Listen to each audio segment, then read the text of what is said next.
Good day friends. क्या आप नहीं चाहते कि अंग्रेज़ों की तरह आपकी भी इंग्लिश बहुत ही अच्छी हो और आप में वो कॉन्फिडेंस हो ताकि आप इंग्लिश बोलने से पहले कभी भी हिचकिचाएं नहीं।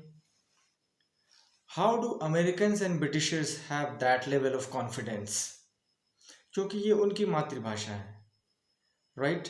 हमारी मातृभाषा में हमें अगर कुछ कहना हो तो हम बिल्कुल कॉन्फिडेंटली कहेंगे, राइट?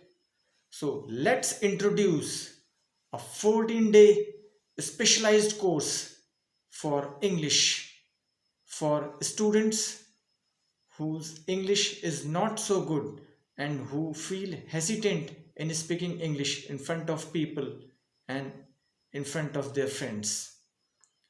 तो आइए हम शुरुआत करते हैं। How to learn English in 14 days.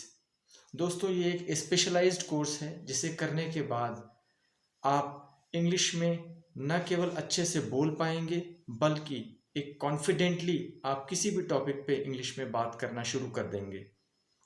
तो दोस्तों, ये कोर्स किस तरीके से काम करता है इस पे ध्यान देते हैं। सबसे पहले, इंग्लिश एक लैंग्वेज है और लैंग्वेज सिर्फ और सिर्फ एक थॉट प्रोसेस का काम है। सो फर्स्ट ऑफ ऑल, एक थॉट प्रोसेस है। मीन्स जब आप इंग्लिश में ही बोलना स्टार्ट करेंगे उसके जस्ट पहले ये सारी चीज़ें आपके थॉट प्रोसेस में आ जानी चाहिए। मीन्स आप इंग्लिश में सोचना स्टार्ट कर दें। और वो कैसे होगा? वो आपके रेगुलर प्रैक्टिस से होगा। सो दोस्तों, इंग्लिश सीखना बहुत ही आसान है, लेकिन ये आपको अपने डेली रूटीन में लाना पड़ेगा कि किस तरीके से आप इंग्लिश को अपने डेली रूटीन में ले आते हैं, राइट? और डेली रूटीन में लाने के लिए सबसे पहले आपको ये मानना पड़ेगा कि आप इंग्लिश बिल्कुल सीख सकते हैं और इंग्लिश एक टफ लैंग्वेज नहीं है, या कोई भी भाषा अपने में टफ नहीं होती। ये सिर्फ और सिर्फ हमारी सोच, हमारी परसेप्शन का ही रिजल्ट होता है कि कोई भी चीज़ हमें टफ या आसान लगती है। तो आइए देखते हैं। Thought process, then basic English and then spoken English with vocabulary, right? So सबसे पहले हमें ये समझना होगा कि जिस तरीके से हम हिंदी बोलते हैं उसी तरीके से हम इंग्लिश को कैसे बोलें। जैसे किसी भी लैंग्वेज में कुछ बुनियाद होती है जिसे हम ग्रामर कहते हैं।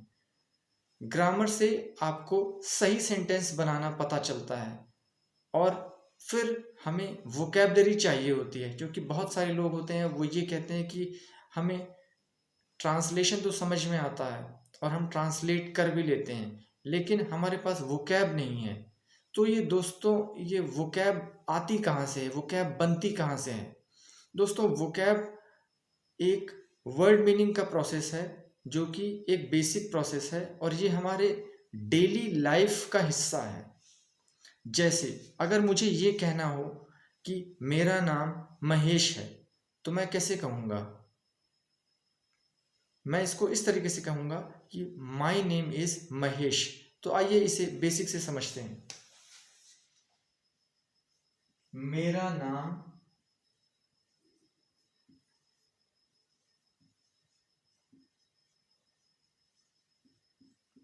महेश है। अब देखिए, जैसे है एक हिंदी वर्ड है, तो इसके लिए इंग्लिश में वर्ड हम यूज करते हैं इज, एम या are. Is I S is है, एम ए एम है और ए आर ई आर है, राइट? अगर हमारा पास सिंगुलर की अगर हम बात कर रहे हैं, सिंगुलर मतलब एक वचन, अगर एक वचन अगर हमारे पास है, एक वचन जिसे हम सिंगुलर कहते हैं, एक वचन कर्ता मीन्स करने वाला। अगर करने वाला एक वचन है मीन्स सिंगुलर, तब हम इज का प्रयोग करते हैं। और अगर करने वाला आई है तो आई के साथ हमें एम को यूज करना है। और अगर करने वाला बहुवचन है means plural, means more than one, तब हमें आर का प्रयोग करना है। तो दोस्तों ये बहुत ही सिंपल है। मेरा नाम महेश है, तो महेश एक प्रॉपर नाउन है, ठीक है। तो इसे हम लिखेंगे, मेरा को हम माई से डिनोट करते हैं, माई। नाम की इंग्लिश नेम होती है, महेश से पहले हमें इज लगाना पड़ेगा, my name is Mahesh,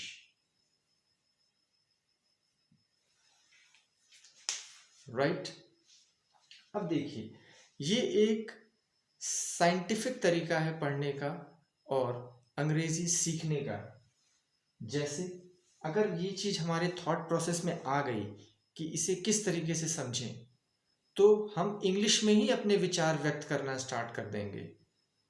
means जैसे आप कहीं भी जाते हैं तो आप ये सोचते हैं, okay my name is this, I am standing, मैं खड़ा हूं, मैं देख रहा हूं, आई सी, मैं सोच रहा हूं, आई थिंक,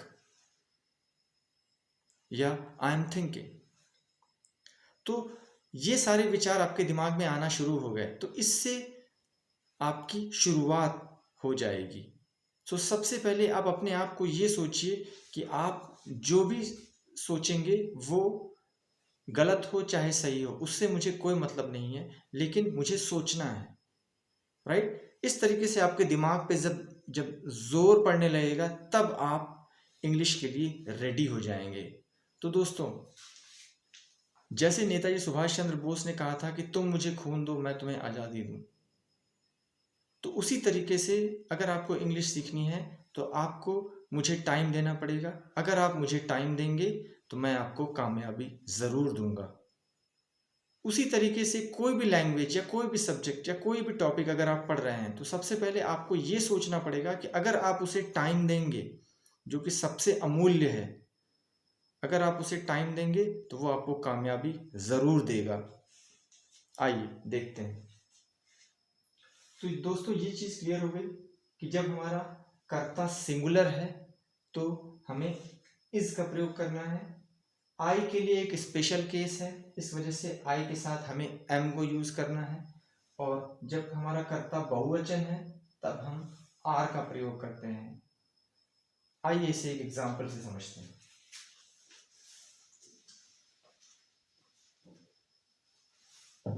देखिए,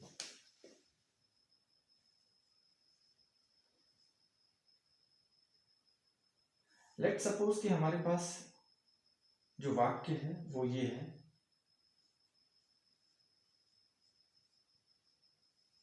वे दोनों खाना खाते हैं।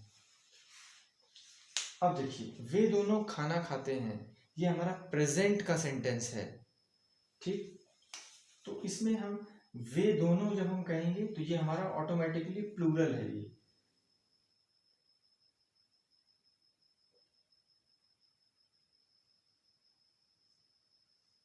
तो इसे हम दे कहेंगे,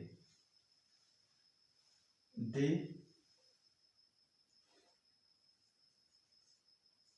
ईट फूड।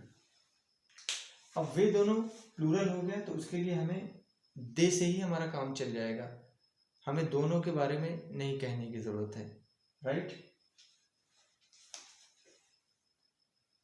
अब तुम दोनों खाना खाते हो, तुम दोनों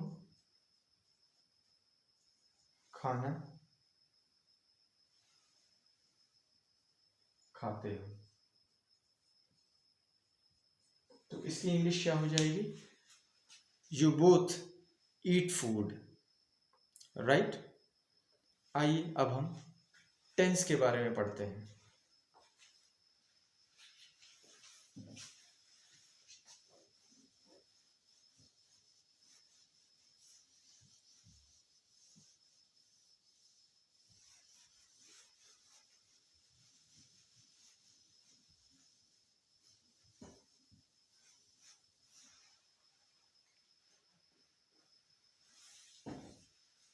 देखिए,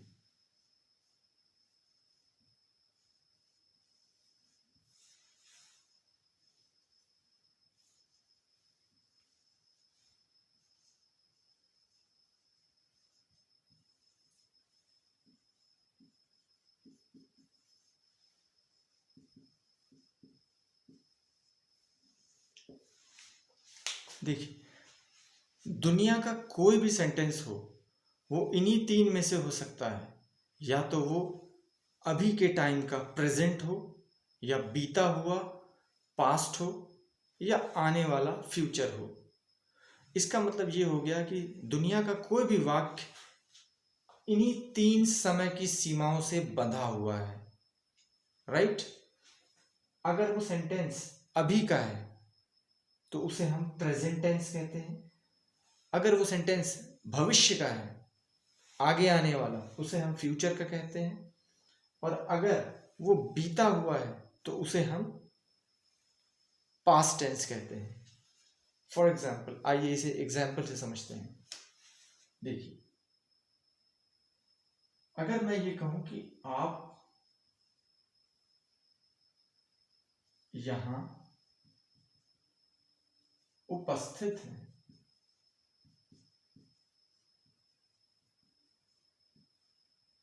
तो इसकी इंग्लिश क्या हो जाएगी? आपको मैं यू कह दूंगा, यू आर, जैसा कि मैंने बताया था कि यू के साथ प्लूरल का प्रयोग होता है, तो इसे are, you are present here, आप यहां प्रेजेंट है। ठीक है? अगर ये इसी टाइप का सेंटेंस मुझे अगर पास्ट बीत गया है उसके बारे में अगर कहना होगा तो हम कहेंगे आप यहां प्रेजेंट थे। अब देखिए, यू वर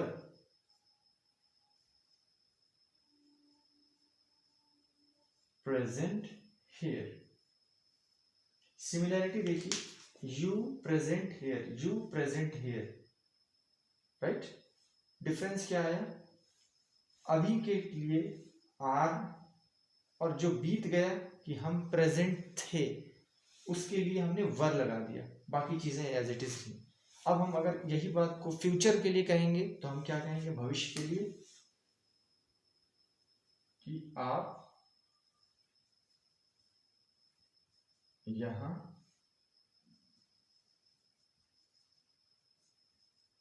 उपस्थित होंगे। तो इसे हम किस तरीके से लिखेंगे? You will be present here. अब हो सकता हो 5 मिनट बाद प्रेजेंट हो, या 5 साल बाद प्रेजेंट हो, या 5 महीने बाद प्रेजेंट हो, वो फ्यूचर हो गया, हमें इसके बारे में नहीं सोचना। करेक्ट? अब देखिए, जैसे मैं अभी आप लोगों को लेक्चर दे रहा हूं, means I am delivering the lecture, ये प्रेजेंट में आएगा। ठीक है? या आप मुझे सुन रहे हैं, यू आर। सुनने की इंग्लिश लिसन होती है, LISTENING, लिसनिंग। अब लिसनिंग के बाद हमेशा टू आता है। लिसनिंग टू, चाहे लिसनिंग टू म्यूजिक हो, चाहे लिसनिंग टू समबडी हो। You are listening to me means यहां पे हम लिख सकते हैं somebody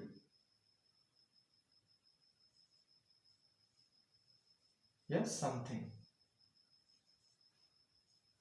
राइट? अब यही सेंटेंस अगर मुझे फ्यूचर में कहना है तो मैं क्या कहूंगा? आप मुझे सुनेंगे। सो उसकी इंग्लिश हो जाएगी यू विल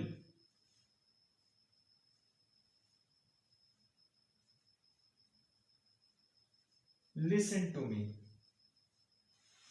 अब देखिए, ग्रामर में बहुत ही छोटे छोटे नियम होते हैं जिसे अगर एक बार समझ लिया जाए तो आप लाइफ में कभी नहीं भूलेंगे, अगर रेगुलर प्रैक्टिस आप कर ले तो इंग्लिश को अपनी जिंदगी का हिस्सा बना लीजिए। अपने दोस्तों, अपने भाइयों, अपने बच्चों, अपनी वाइफ, अपने हस्बैंड अपने फ्रेंड सबके साथ इंग्लिश में बात करने की कोशिश करिए। मैं कहता हूं दोस्तों कि आपकी ज़िंदगी बदल जाएगी and you will flourish like flying colors in English and you will be more confident than before.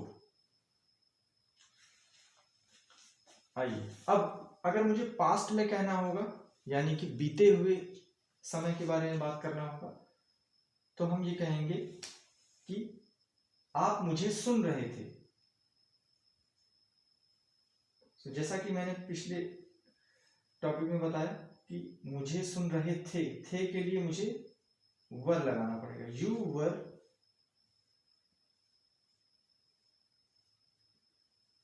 Listening to me, आप मुझे सुन रहे थे।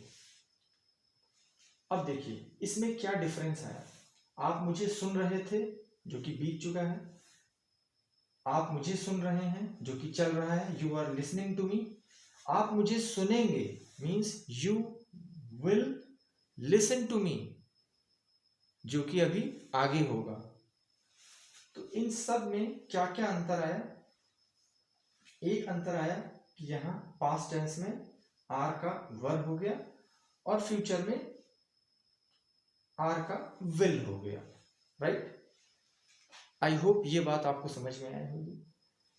अब देखिए जब हम प्रेजेंट की बात करते हैं तो प्रेजेंट में जो सबसे पहला टेंस होता है वो पार्ट प्रेजेंट इंडेफिनिट कहलाता है।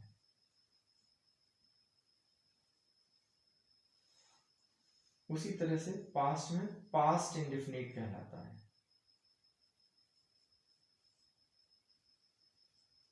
और फ्यूचर में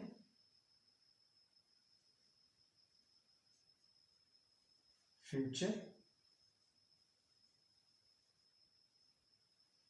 इंडेफिनिट। अब देखिए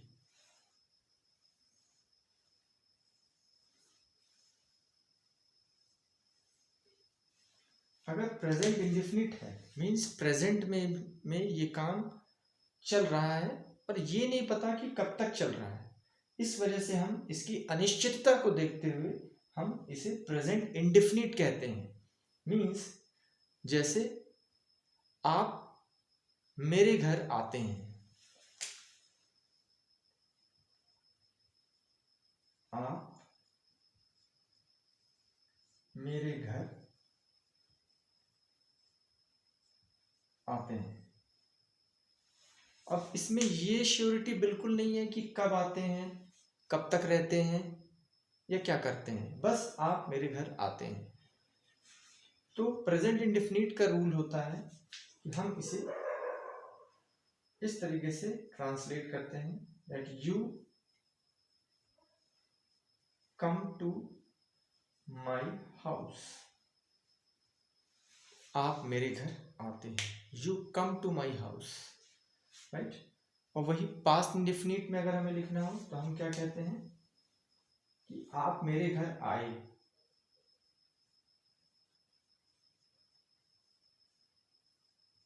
आप मेरे घर आए या आप मेरे घर आते थे।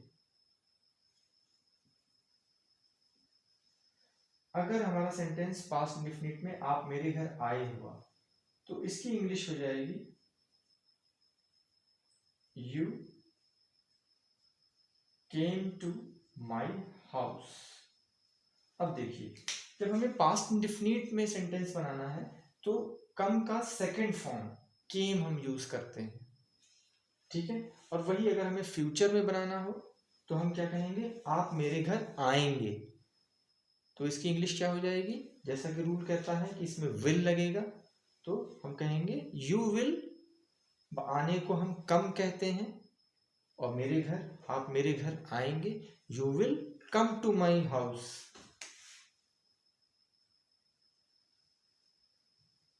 You will come to my house.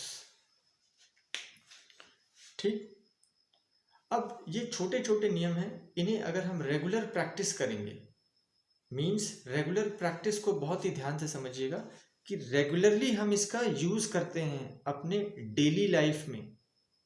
जब भी अपने दोस्तों से मिले हमेशा कहें कि my friend you will come to my house, my friend you came to my house,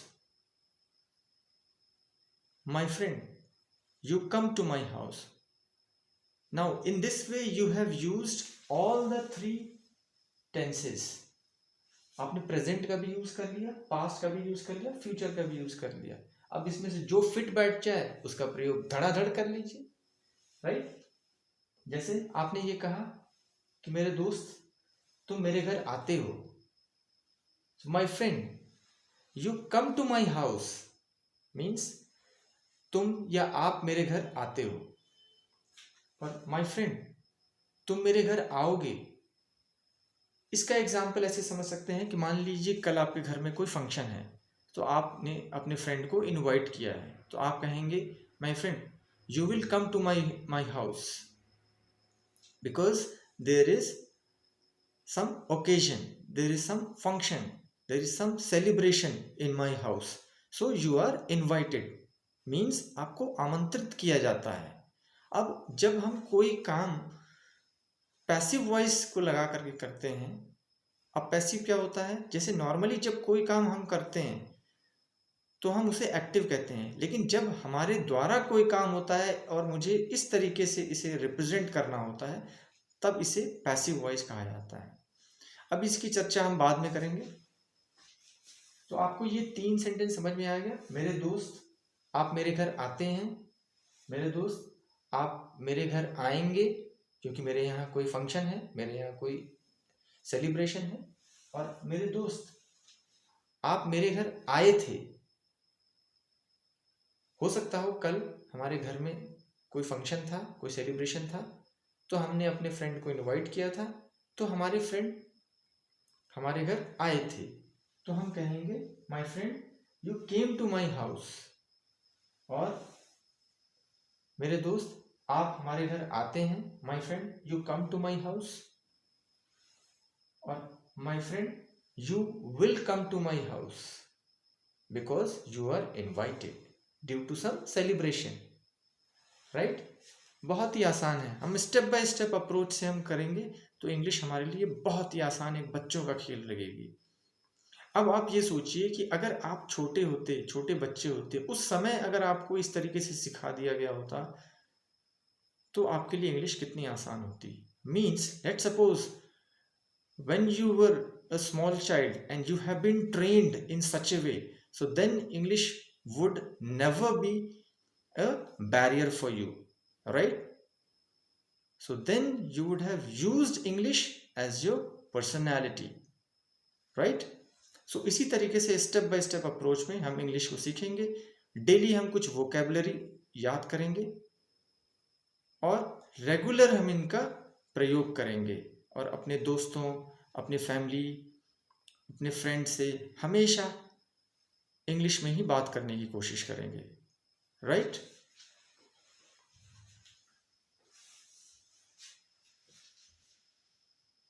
I hope आपने ये सब उतार लिया है, ये सब आपने कॉपी कर लिया है। इसे कॉपी कर लिए ताकि आपके रिवीजन पार्ट भी कंप्लीट होता रहे, राइट।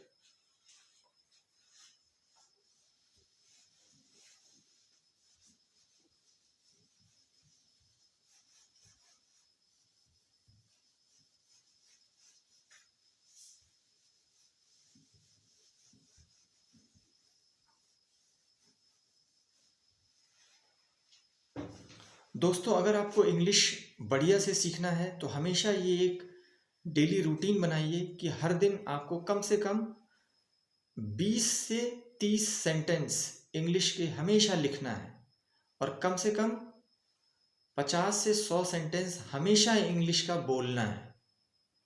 और ऑफ कोर्स सोचने की क्षमता बहुत ज़्यादा होती है, तो कम से कम 100 से 200 सेंटेंस आपको हमेशा इंग्लिश में सोचना है, राइट। तो जब आपकी सोच बढ़िया होगी, सोच इंग्लिश में होगी, तो आप डेफिनेटली इंग्लिश में लिख सकते हैं, और उसके बाद डेफिनेटली आप इंग्लिश में बोल सकते हैं, तो इसी को 3 स्किल कहते हैं। रिटन स्किल, स्पीकिंग स्किल, और तीसरा हमारा अंडरस्टैंडिंग स्किल।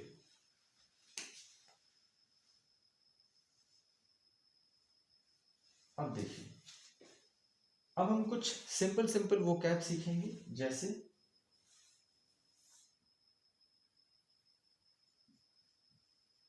भोजन करना।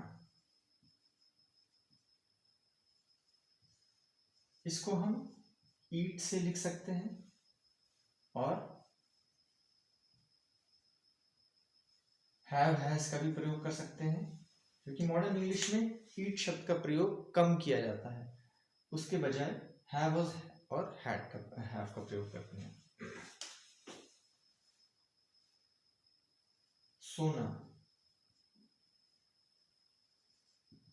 ये नींद वाले सोने की बात हो रही है। सोने को हम स्लीप कहते हैं।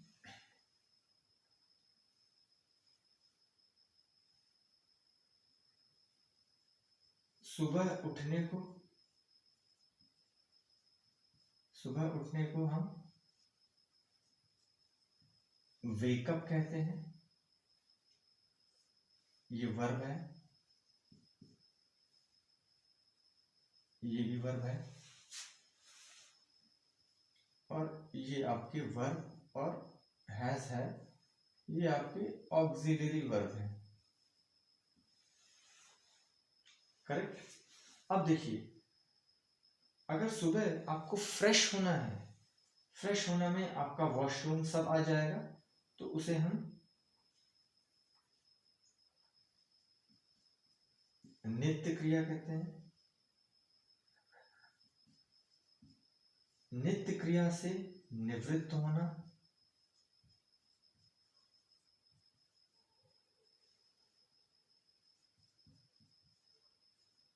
इसकी बहुत ही बढ़िया इंग्लिश होती है, जिसे हम फ्रेशन अप कहते हैं।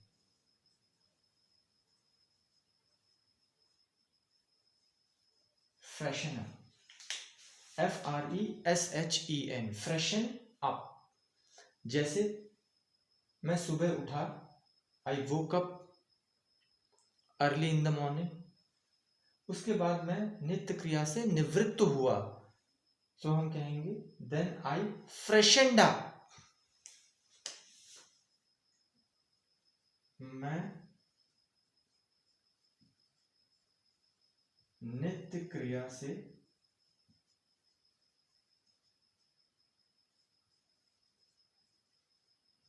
निवृत्त हुआ।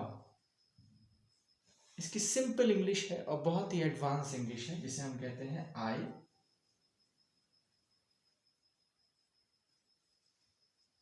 फ्रेशनड अप। अब मैं नित्य क्रिया से निवृत्त हुआ, ये पास्ट की घटना हो गई, मतलब ये भूतकाल की घटना हो गई जो बीत गया है। आई फ्रेशनड अप, और इसकी चर्चा हम अभी कर रहे हैं प्रेजेंट में, ठीक है।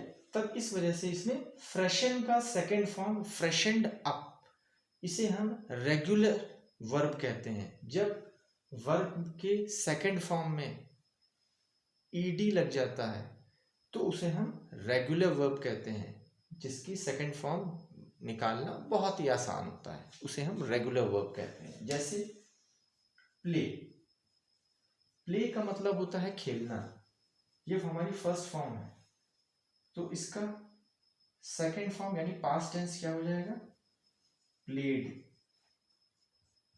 तो ये हमारा RVB है, जिसे हम कहते हैं रेगुलर वर्ब, ठीक है। अगर आप सुबह के टाइम शेव भी करते हैं, तो उसकी भी इंग्लिश बहुत ही आसान है।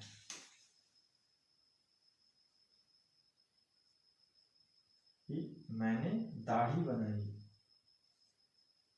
दाढ़ी बनाई। शेव करने को हम दाढ़ी बनाना कहते हैं हिंदी में, इंग्लिश में हम कहते हैं आई शेव्ड। या कुछ लोग, अगर मैं क्लीन शेव हो गया, तो मैं कहूँगा आई गॉट क्लीन शेव्ड, अगर आपने किसी और से क्लीन शेव करवाई, आई शेव्ड, राइट। अब यही काम अगर आप बाल कटवाने के लिए करवाएं, मीन्स मैंने बाल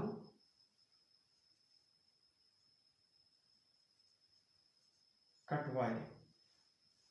अब देखिए, जब भी कोई काम करने में आप किसी दूसरे की सर्विसेज लेते हैं या दूसरे की सेवाएं लेते हैं, मीन्स उसे खुद नहीं करते लेकिन दूसरों की सेवाएं लेते हैं, तब हम गेट लगा करके वर्ब का थर्ड फॉर्म लगाते हैं। फॉर एग्जाम्पल, जैसे मैंने बाल कटवाए, ठीक है, तो मैंने बाल कटवा लिए हैं, ये बीता हुआ काम हो गया, तो डेफिनेटली पास्ट टेंस है ये।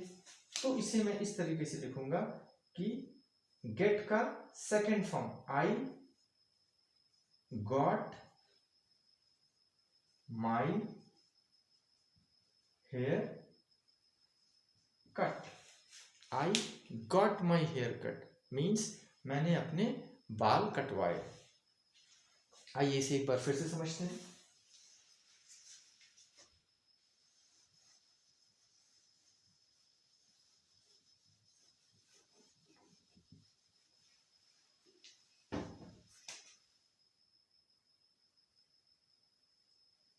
मैंने अपने बाल कटवाए। ठीक है दोस्तों, तो इसकी इंग्लिश क्या हो जाएगी? I got my hair cut. अब देखिए, अगर आप ये बोलें कि आई कट माई हेयर, इसका मतलब आपने अपने बाल खुद से काटे हैं, लेकिन नॉर्मली तो ऐसा होता नहीं है। बाल हम हमेशा दूसरों से कटवाते हैं, पार्लर में जा करके बार्बर से कटवाते हैं, राइट। तो हमें हमेशा ये ध्यान में रखना पड़ेगा कि क्या हो रहा है। मीन्स मैंने अपने बाल कटवाए, so I got my hair cut. आपने अपने बाल कटवाए, you got your hair cut. आपके फ्रेंड ने अपने बाल कटवाए, my friend got his hair cut. आपके चाचा ने अपने बाल कटवाए, your uncle got his hair cut. आपके पिताजी ने अपने बाल कटवाए, your father got his hair cut. Correct है ना? बहुत ही आसान। सो दोस्तों, इंग्लिश बहुत ही आसान है, बस इसे समझने की अप्रोच आपकी अगर ठीक है, या यूं कह दूं कि संसार में कोई भी चीज समझने का अगर आपकी अप्रोच अगर अच्छी है, अगर आपकी अप्रोच पावरफुल है, तो कोई भी चीज आपके लिए कठिन नहीं है, आपके लिए सब आसान है। So it's all about the step by step approach that you have to break a big thing into small steps, then things will become easier for you। आसान है, राइट।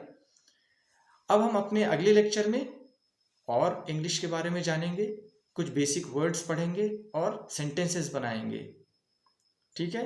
और आप कभी भी पेन पेपर लिए बिना हमारा लेक्चर अटेंड नहीं करेंगे। आप जब भी हमारा लेक्चर अटेंड करें, हमेशा पेन पेपर के साथ, ताकि आप नोट कर सकें और अपने सेंटेंसेस आप बना सकें, राइट।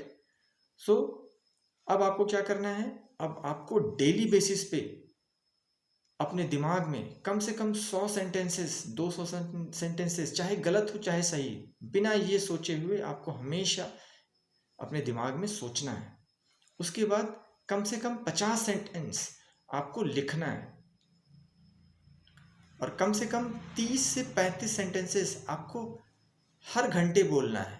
अगर आप ऐसा कर लिए तो आप इंग्लिश के मास्टर हो जाएंगे। ऑफ कोर्स हम समझेंगे कि इसमें से आप पूरा 100% शुरुआत में नहीं कर पाएंगे, लेकिन स्टेप बाय स्टेप, और हम कभी भी छोड़ेंगे नहीं, राइट। तो ये बात हमेशा याद रखिए कि we need not to give up, we need not to leave doing all these exercise. Okay, till then, thank you, take care, bye bye, have a nice day।